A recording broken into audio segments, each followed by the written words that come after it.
Before the blood, before the jealousy, before the silence between brothers, there were two altars.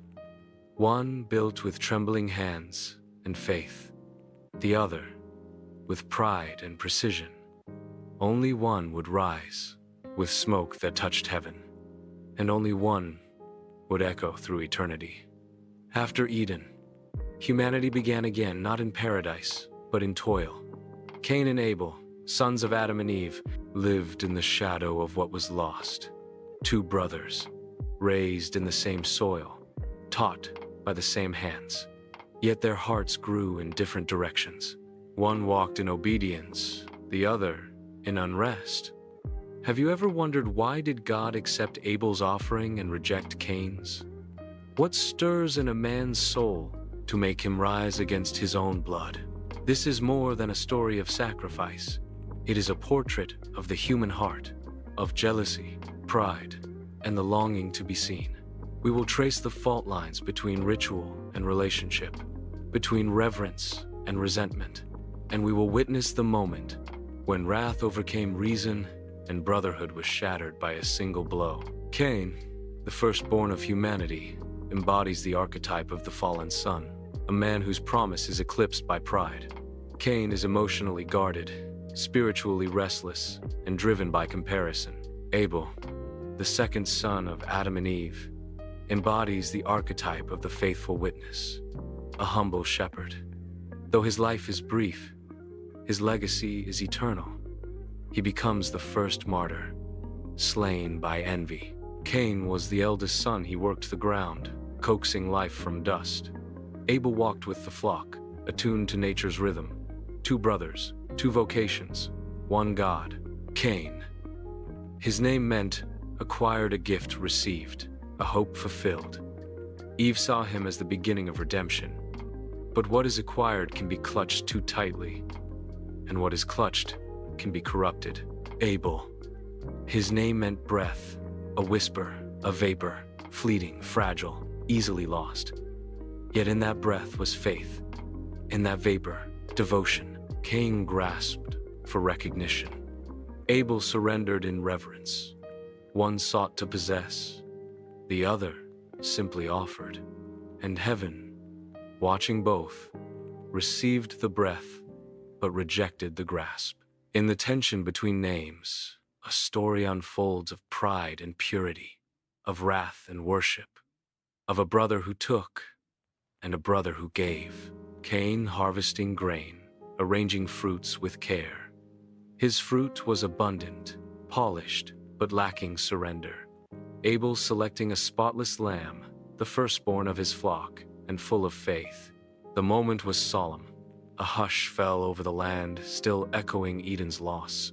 When the time came to offer gifts to the Creator, each brother brought the fruit of his labor. Cain, the tiller, gathered from the earth. Not the first harvest, not the finest, just some of the fruit. Abel, the shepherd, brought the firstborn of his flock. Fat portions, sacred portions, a gift marked by reverence. Genesis 4:3-4 records it plainly. Cain brought some of the fruits of the soil. Abel brought fat portions from the firstborn of his flock. But beneath the surface, a deeper truth stirred. Cain's offering was an act. Abel's a reverence. One gave out of routine, the other out of faith.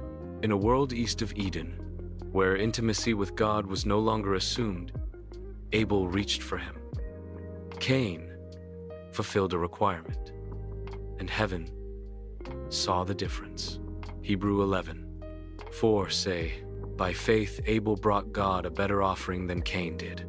By faith he was commended as righteous when God spoke well of his offering. And by faith Abel still speaks, even though he is dead. Abel's altar ignites with divine fire. Cain's remains untouched, smoke drifting weakly. Cain's face darkens. Abel watches silently. Cain's offering remained untouched. No flame, no favor. The silence was louder than thunder. Cain's eyes did not rise to seek God. They turned sideways, toward his brother, not in awe, but in ache, not in repentance, but in resentment. God looked with favor on Abel's offering, but not on Cain's. The reasons remain veiled. Was it the gift, the heart, a lack of faith, or disobedience? Cain's countenance fell, and jealousy took root. But the Creator did not condemn. He spoke not as a judge, but as a father. If you do what is right, will you not be accepted? But if you do not do what is right, sin is crouching at your door. It desires to have you, but you must rule over it. Genesis 4:7. A warning wrapped in mercy. A choice laid bare. Cain stood at the threshold between surrender and rebellion, between brotherhood and bloodshed, and sin waited in the shadows. Sin doesn't shout, it waits. Quiet at the door, crouched in comparison, pride, resentment. But God's voice is louder. Do what is right, and you'll be accepted. The choice is ours. The warning is mercy. The door is ours to guard. As Cain is alone at night, pride whispers, "You worked harder." Jealousy hisses, "He's always been the favorite." Cain wants to be seen. He wants to be chosen. He wants justice, his version of it. Cain wandered the fields, his heart heavy with rejection. The words of God still echoed, "Sin is crouching at your door. It desires to have you." But Cain did not rule over it. He let it in. And jealousy, once a whisper, became a roar. In a quiet field at dawn, Abel approaches, unaware of the jealousy and hatred his brother has toward him. Cain speaks softly, then strikes. The field became a stage. No altar, no offering, just two brothers, and one unspoken fury. Cain rose, not in worship, but in wrath, and the breath Hevel was silenced. The first blood spilled on earth was not in war, but in worship gone wrong. A sacred bond broken, a soul taken, a curse awakened. It still crouches, not in the garden, but in the hallway of our thoughts. In the quiet envy we feel when someone else is praised. In the moment we justify bitterness instead of choosing grace. God's words to Cain echo through time. If you do what is right, will you not be accepted? It's not about perfection, it's about posture. About choosing humility over pride, surrender over self.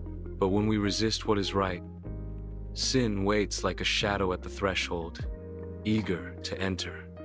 It doesn't knock, it crouches. It desires to master us, but we are not powerless. We are warned. We are called to rule over it.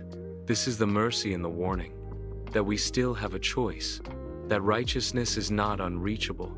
It's a door we can choose to close, and a path we can choose to walk. Cain had already committed the unthinkable.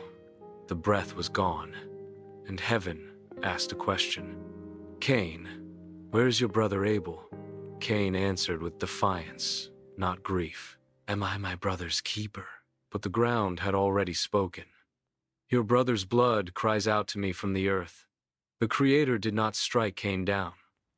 He spoke with sorrow, like a father mourning two sons, one to death, the other to darkness. Cain was cursed, not destroyed. The soil he once tilled would no longer yield. He would become a restless wanderer on the earth. East of Eden, Cain wandered, not just from home, but from innocence, from belonging, from the voice that once walked with him in the cool of the day.